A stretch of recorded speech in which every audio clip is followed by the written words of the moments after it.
అసెంబ్లీలో కాగ్ నివేదిక సంబంధించిన బ్రేకింగ్ ఇది 2023 మార్చి 31తో ముగిసిన సంవత్సరానికి ఈ నివేదిక రూపొందించారు. 2021-22తో పోలిస్తే 16% పెరిగింది జీఎస్డీపీ అంటూ ఈ నివేదికలో పేర్కొన్నారు. 27% మేర రెవెన్యూ రాబడులు కూడా పెరిగాయి.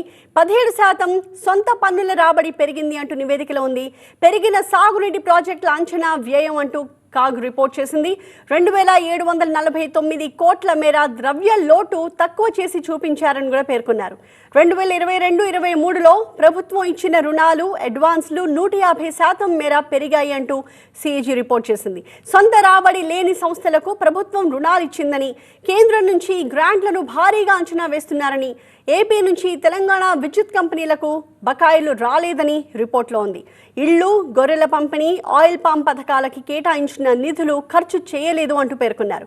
దళిత బంధు, రుణమాఫీ పథకాల కేటాయింపుల్లో భారీగా నిధులు ఖర్చు కాలేదంటూ కాగ్ నివేదిక పేర్కొంది.